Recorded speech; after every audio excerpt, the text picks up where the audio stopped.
तो hello everyone, कैसे हो आप लोग। आई होप सब अच्छे होंगे एंड सबकी पढ़ाई सही से चल रही होगी। देखो एसएससी में काफ़ी चीज़ें हो रही हैं, लेकिन हमें उनको ध्यान नहीं देना है। हमें आगे जो भी एग्ज़ाम्स आ रहे हैं एसएससी के भी, सीजीएल है, उसके बाद सीएचएसएल है, एमटीएस, सीपीओ है, फेज के एग्ज़ाम है, काफ़ी एग्ज़ाम है।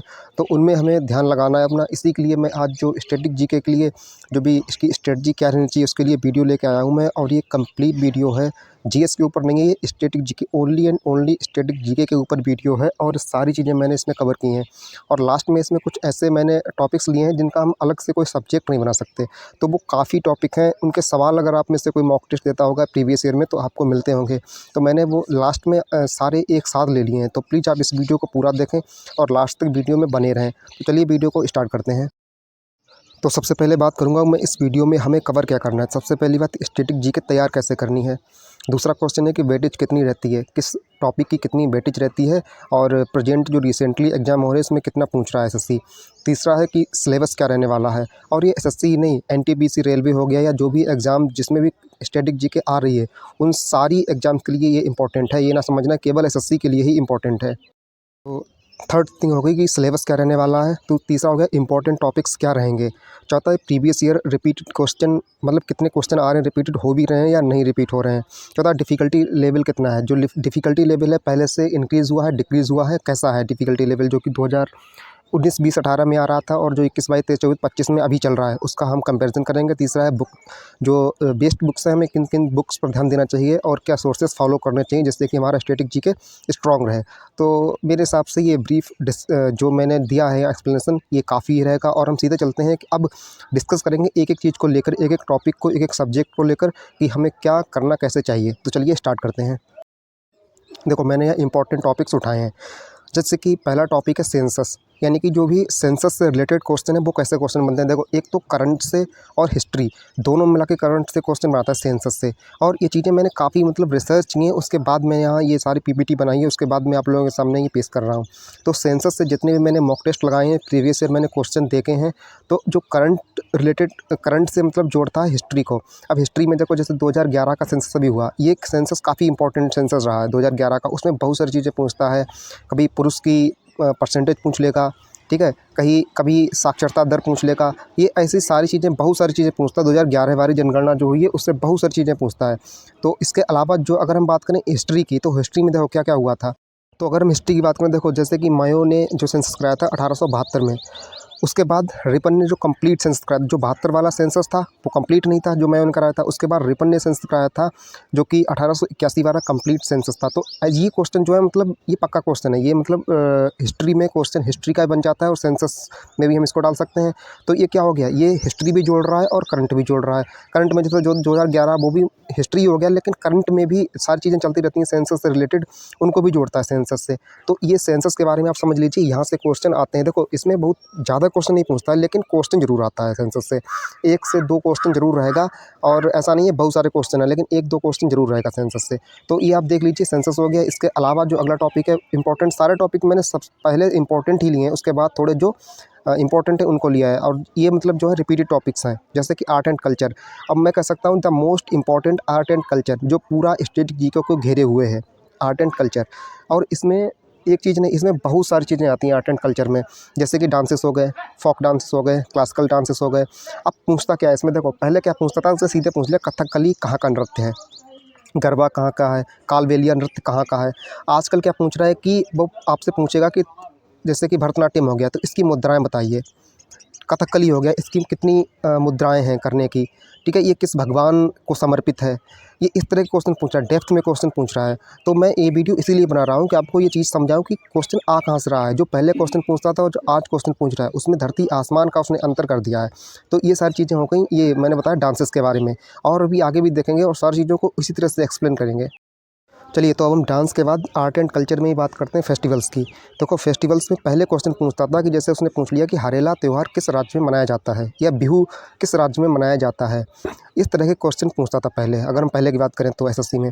लेकिन अब क्या वो ट्रेंड फॉलो कर रहा है कि बताइए कि बिहू किस महीने में मनाया जाता है, किस भगवान को समर्पित है ये फेस्टिवल, या ये किस भगवान को फेस्टिवल समर्पित है, या किस हिंदी महीने के मतलब हिंदू कैलेंडर के अनुसार किस महीने में मनाया जाता है।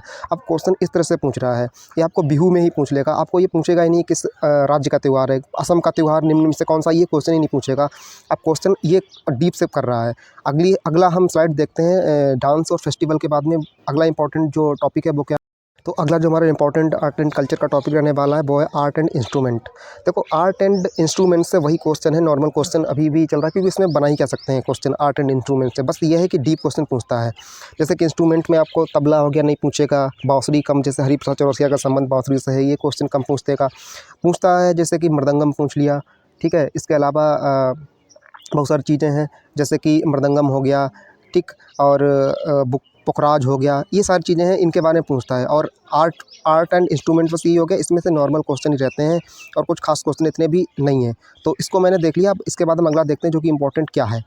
अब मैं बात करूँगा मोस्ट इंपॉर्टेंट, और मोस्ट इंपॉर्टेंट से पहले एक बात और कहना चाहूँगा कि ये डिफ़िकल्ट भी बहुत है, घराना, क्योंकि यार घराने इतने हैं और बहुत सारे हैं। जैसे क्या पूछेगा क्वेश्चन घराने से कि लच्छू महाराज का संबंध किस घराने से है, शंभू महाराज का संबंध किस घराने से है, ठीक, सुब्बुलक्ष्मी का संबंध किस घराने से है, इस तरह से पूछेगा। और एक और करता है कि घराना भी दे देगा, उसमें से मतलब जो है एरिया का नाम पूछेगा, लखनऊ घराना, जयपुर घराना, वो नाम दे के भी पूछता है, और भी डेप्थ में क्वेश्चन आ जाता है घराने से। हालांकि अगर हम बात करें घराने की, तो पहले क्वेश्चन घराने से नहीं बनते थे, क्योंकि घराना ऐसा एक टॉपिक बन जाता है कि जो कि काफ़ी मतलब वाइड हो जाता है, तो इसमें आंसर देना थोड़ा मुश्किल हो जाता है। इसलिए घराना इस टाइम वो पूछ रहा है, क्योंकि उसे टफ बनाना है क्वेश्चन पेपर, तो घराना इस समय काफ़ी प्रचलित है।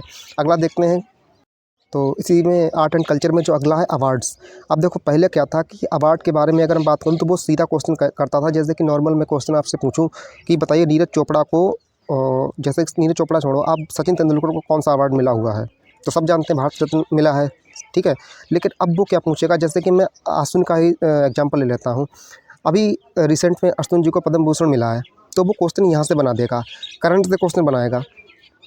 अवार्ड का ईयर पूछेगा, जैसे कि लता मंगेशकर जी को 2001 में कौन सा अवार्ड मिला था। अब वो ये पूछेगा ही नहीं कि लता मंगेशकर जी को निम्न में से कौन सा अवार्ड मिला है, हालांकि पूछता ये भी है, लेकिन वो डेप्थ में क्वेश्चन लग जाता है, वो ईयर पूछ लेगा। अब मतलब अवार्ड का जाकिर हुसैन जी को 1998 में, 1995 में, इस तरह से मतलब कौन सा अवार्ड मिला था। अब आप खुद उसमें मतलब सोचिए, अगर आपने डेप्थ में पढ़ा है, नहीं तो आप छोड़ दीजिए, हालाँकि इतना पूछना नहीं चाहिए, लेकिन वो ऐसे पूछ लेता है। अब इसके अलावा अगला टॉपिक रहने वाला है, वो कौन सा देखते हैं। अब अच्छा देखो, मैं अगर हिंदू कैलेंडर की बात करूं, तो जैसे कि मैंने बताया कि अभी वो हिंदू कैलेंडर को हर चीज़ से जोड़ रहा है। जैसे कि अगर कोई त्यौहार पूछा तो पूछ लेगा ये किस हिंदू महीने में मनाया जाता है।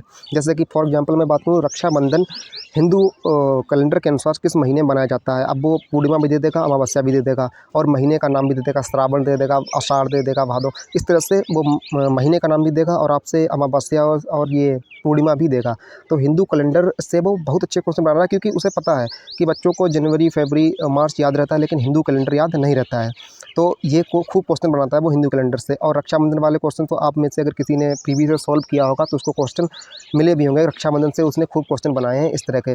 और इसके अलावा हिंदू कैलेंडर हो गया। इसके अलावा देखते हैं, तो अब हो गया स्पोर्ट्स। अब स्पोर्ट्स में देखो क्या पूछ रहा है। स्पोर्ट्स में मतलब इतना वाइड क्वेश्चन बनाएगा कि ग्राउंड की डायमेंशन बताइए, टीम में प्लेयर्स, जैसे कि पूछ लिया कि क्रिकेट में तो खैर सब जानते हैं, लेकिन फिर भी वो लोग नहीं जानते हैं, फुटबॉल में, कबड्डी में कितने प्लेयर होते हैं, ग्राउंड की डायमेंशन बताइए कि कितनी होती है, क्रिकेट पिच की लंबाई कितनी होती है, और बॉल का वजन कितना होता है। अवार्ड से भी रिलेट करेगा, जैसे कि अभी आर अश्विन को अवार्ड मिला, तो वो पूछ लेगा कि आर अश्विन को अभी रिसेंट कौन सा अवार्ड मिला है, या सेन बॉन्ड की कोई किताब बताइए, कौन सी बुक है। तो अभी सेन वॉटसन की बहुत किताब फेमस हो रही थी, तो वो किताब बताइए किसकी है। जैसे कि पैरा ओलंपिक की हिस्ट्री पूछ लेगा, स्पोर्ट प्लेयर की ऑटो बायोग्राफी, जैसे कि मैंने बताया कि जैसे सेन वॉटसन ने बुक लिखी है, उसको पूछ रहा है, तो ये सारी चीज़ें पूछेगा। इसी में आगे देखते हैं, जैसे टेम्पल्स हो गया। अब टेम्पल्स की बात करूँ मैं, तो टेम्पल्स में क्या पूछता है, टेम्पल्स में भी वो जैसे द्रविड़ शैली हो गया, नागर शैली हो गया, बेसर शैली, पंचायतन शैली, ये शैली से क्वेश्चन पूछेगा। ये तो हिस्ट्री से हो गया, देखो हिस्ट्री रिलेट करता है। अब ये तो हिस्ट्री से हो गया ना, ये शैली सारी, इधर द्रविड़ शैली होगी, नागर शैली हो गई, विरूपाक्ष मंदिर हो गया, पुष्कर मंदिर ब्रह्मा जी का इकलौता मंदिर कहाँ बना हुआ है, कामाख्या देवी का मंदिर बहुत फेमस है, ब्लैक पैगोडा सूर्य मंदिर कहाँ स्थित है, चंदेलों ने चालुक्यों ने चंदेलों ने मंदिर बनाए उनके बारे में खूब पूछता है, क्योंकि क्वेश्चन बनते हैं बृहदेश्वर मंदिर कितने तरह के हैं, किसने बनवाए। तो ये सारी चीज़ें हैं जो टेम्पल्स के बारे में पूछ रहा है। मैं यहाँ बिल्कुल सब कुछ लिख के लाया हूँ, ऐसा नहीं कि केवल बता दिया टेम्पल से क्वेश्चन पूछता है, कहाँ कहाँ से क्वेश्चन बना रहा है, ये चीज़ भी मैंने यहाँ मेंशन कर रखी है। तो ये चीज़ें हो गई कि टेम्पल से क्वेश्चन इस तरह से बनाएगा, क्योंकि आप फंसेंगे। अब देखो, अब वो अब बृहदेश्वर मंदिर है, किसने बनाया? राजराजेश्वर प्रथम ने बनाया, राजा राजा प्रथम ने बनाया, कि किसने बनाया? ये सारी चीज़ें पूछेगा तो बच्चा फंसेगा। तो इसलिए वो बना रहा है खूब अच्छे क्वेश्चन टेम्पल से। इसके अलावा अगर बात करूँ तो नेबरिंग कंट्रीज़, अब नेबरिंग कंट्रीज़ की अगर मैं बात करूँ तो मैंने काफ़ी प्रीवियस ईयर में क्वेश्चंस देखे हैं। जैसे कि अभी क्वेश्चन मैंने सॉल्व किया था एक मॉक टेस्ट, तो उसमें क्वेश्चन आया था कि जैसे कि श्रीलंका का कोई फेस्टिवल था, उसके बारे में उसने पूछ लिया। अब इंडिया की तैयारी कर रहा है बच्चा, तो श्रीलंका का क्यों याद करेगा, लेकिन पूछ लेता है वो। इंडिपेंडेंट देखो इंडिपेंडेंट डे है, उस पर गेस्ट जो भी आते हैं उनसे क्वेश्चन आएगा करंट्स के, कि अभी हमारा स्वतंत्रता दिवस हुआ था, उस पर कौन से देश के जो प्रधानमंत्री आए थे या राष्ट्रपति आए थे वो चीफ गेस्ट थे, तो ये क्वेश्चन बना देगा। तो ये इसका मतलब मेरा ये है कि ये हिस्ट्री से और करंट से भी सब चीज़ों को जोड़ रहा है। जैसे कि श्रीलंका का फेस्टिवल मैंने बताया, सिंधु नदी विवाद किन दो देशों के बीच में है, ये सारा क्वेश्चन बना देगा। अभी नेपाल का कोई क्वेश्चन पूछ लेगा, ठीक है। अब जैसे अब हमारा जो हिमालय है वो भी मतलब हिमालय हो गया, हिमालय है वो भारत और नेपाल में भी फैला हुआ है, तो उसी से क्वेश्चन रिलेट कर देगा, वो भी नेबरिंग कंट्री से क्वेश्चन हो गया। पाकिस्तान है, अफगानिस्तान है, म्यांमार हो गया, ठीक है, भूटान हो गया, सबसे छोटा देश जो हमारे सीमा से लगा हुआ है, इस तरह क्वेश्चन बना देता है। तो ये सारे क्वेश्चन नेबरिंग कंट्री से हैं। उसके अलावा इंपॉर्टेंट डेज, जैसे कि 4 जनवरी को क्या होता है, ब्रेल दिवस होता है। ब्रेल दिवस उन लोगों के लिए होता है जो कि जैसे कि डॉट डॉट करके लिखते हैं ना, जो लोग जिन्हें देख नहीं पाते हैं, तो उनको पढ़ाया जाता है उस चीज़ से, इशारों से, तो वो ब्रेल दिवस हो गया। जैसे कि यूथ डे किसके मतलब याद में बनाया जाता है, किसके लिए मनाया जाता है, कब स्टार्ट किया गया था। योगा डे कब स्टार्ट किया गया, किसने स्टार्ट किया, क्या डेट थी स्टार्ट करने की, कौन सी सन थी स्टार्ट करने की। इसके अलावा अगर हम इम्पोर्टेंट देखें साइंस एंड टेक से, तो साइंस एंड टेक की बात करूँ तो ये रेलवे के लिए काफ़ी इंपॉर्टेंट टॉपिक बनता है, लेकिन इस टाइम एसएससी में भी क्वेश्चन पूछ रहा है, और मेनली इस क्वेश्चन जो है करंट से रिलेट कर रहा है। जैसे कि मिशन, अभी आदित्य एल 1 मिशन भेजा, तो वो किस लिए भेजा, किसने भेजा, किस उसका रोवर क्या था, लैंडर क्या था, तो ये सारी चीज़ें। इसरो नासा से क्वेश्चन बनाएगा, इसरो नासा मिलकर जो निसार बनाए उससे क्वेश्चन पूछ लेगा। अभी इसरो के रिसेंट में चेयरमैन बदले हैं, उनसे क्वेश्चन बनेगा। इससे पहले चेयरमैन कौन थे, उससे क्वेश्चन पूछेगा। सबसे पहले चेयरमैन कौन थे, उनके बारे में पूछेगा। तो और इतने सारे रॉकेट लॉन्च होते रहते हैं, ये व्हीकल जो भी रॉकेट ले जाते हैं, चाहे वो पीएसएल भी हुआ, एसएसएल भी हुआ, इनके बारे में भी क्वेश्चन पूछता है साइंस एंड टेक से मिला के, ठीक है। इस साइंस एंड टेक के बारे में हो गया। अब हम देखते हैं जो इंपॉर्टेंट चीज़ें बची हैं। अब देखो जो रेस्ट बचा है इंपॉर्टेंट, वो क्या है, जैसे कि इनको हम किसी सब्जेक्ट में नहीं रख सकते। जैसे गवर्नमेंट स्कीम्स हो गई, गवर्नमेंट स्कीम जैसे हो गई, अभी मोदी जी ने कोई योजना लॉन्च की, जैसे कि उज्ज्वला योजना हो गई, ठीक है, इस तरह की योजनाएं हो गई गवर्नमेंट स्कीम। नेशनल पार्क से क्वेश्चन पूछ लेगा, अभी रिसेंट में कोई नेशनल पार्क भी नया हुआ है तो उसके बारे में क्वेश्चन पूछेगा, ठीक है। टाइगर्स की संख्या, अभी टाइगर किस पार्क में लेके आए हैं, किस देश से, नामीबिया से लेके आए, तो उसके बारे में क्वेश्चन पूछेगा, ठीक है। सेंचुरीज़ हो गई, उसके बाद हाँ जी, नेशनल पार्क सेंचुरीज़ एक ही बात है। उसके बाद यूनाइटेड नेशन से क्वेश्चन ज़रूर बनाता है। फर्स्ट वुमेन मैन, ठीक है, जैसे कि हमारी सुप्रीम कोर्ट की या हाई कोर्ट की सबसे पहली महिला जज कौन थी, इस तरह से क्वेश्चन पूछेगा। इंटरनेशनल ऑर्गेनाइजेशंस हो गई, जैसे कि बहुत सारी चीज़ें हैं इंटरनेशनल ऑर्गेनाइजेशन की। अगर मैं बात करूँ तो जैसे इंडिया, सार्क हो गया, ओपेक हो गया, इनके मुख्यालय कहाँ स्थित हैं, ये पूछ लेगा, ठीक है। ये चीज़ें हो गई ये इंटरनेशनल ऑर्गेनाइजेशन के बारे में। उसके अलावा इसमें और सारी चीज़ें हैं, जैसे कि कंपनीज़ फाउंडर हो गए, जो बड़ी बड़ी कंपनियां हैं उनके फाउंडर के बारे में पूछ लेगा। इन्वेंशंस जो हुए हैं, इन इन्वेंशंस के बारे में पूछेगा। साहित्य अकादमी जो अवार्ड है कितनी भाषा में मिलता है, ठीक है, अभी रिसेंट में किसे मिला है। ज्ञानपीठ पुरस्कार कितनी भाषाओं में मिलता है, अभी रिसेंट में किसे मिला है। ग्रैमी अवार्ड फर्स्ट इंडियन कौन थे जिन्हें मिला, जैसे पंडित रविशंकर जी थे जिनको 1968 में मिला था। इसके अलावा जो पूरा मतलब कलेक्शन था, मतलब पूरा बैंड था, एक कॉमन लोगों का ग्रुप था, उसमें किसको मिला है। कैपिटल करेंसी पूछेगा किसी दूसरे देश की। तो ये सारी चीज़ें मैंने ली हैं उसमें रेस्ट में जो बचा हुआ है। ये सारी चीज़ें मैंने ली हैं, मतलब जो कि जो लास्ट में क्वेश्चन बचते हैं, इनका कोई हम सब्जेक्ट नहीं बना सकते अलग से। तो देखो ये वीडियो मैंने काफ़ी रिसर्च करने के बाद बनाई है। अगर आपने यहाँ तक वीडियो देखी है तो आपको बहुत कुछ सीखने को मिला होगा, और इसी तरह की और वीडियो के लिए मेरे चैनल को सब्सक्राइब करें और वीडियो को लाइक करें, क्योंकि देखो मैं कोई भी वीडियो फर्जी नहीं बनाता हूँ, प्रॉपर रिसर्च करने के बाद और अच्छा कंटेंट ही यहाँ डिलीवर करता हूँ। क्योंकि मैं भी पढ़ता हूँ और वही मैं आप लोगों को बताता हूँ, लेकिन क्या है कि इसमें करने में मुझे काफ़ी टाइम लगता है। तो जैसे कि ये वीडियो मैं काफ़ी दिन से ये वीडियो पर काम कर रहा हूँ और लगभग मुझे 10-15 दिन हो गए इस वीडियो को मतलब बनाने में। क्योंकि सारी चीज़ें देखना, मॉक टेस्ट में एक चीज़ देखना कि प्रीवियस में क्या आ रहा है, क्या नहीं आ रहा है। सब बहुत सारी चीज़ें तो मुझे जैसे याद है, मैं मॉक टेस्ट डेली देता हूँ। उसके अलावा भी बहुत सारी चीज़ें मैंने यहाँ पर देखी और उसके बाद मैंने ये वीडियो बनाई है। तो प्लीज़ इस वीडियो को लाइक करें, आप लोगों से मेरी रिक्वेस्ट है। एंड ये वीडियो सारे एग्ज़ाम्स के लिए इम्पोर्टेंट रहने वाली है स्टैटिक जीके को लेकर। तो प्लीज़ वीडियो को लाइक करें एंड चैनल को सब्सक्राइब करें और तब तक के लिए धन्यवाद। मिलते हैं अगली वीडियो में दोस्तों। जय हिंद।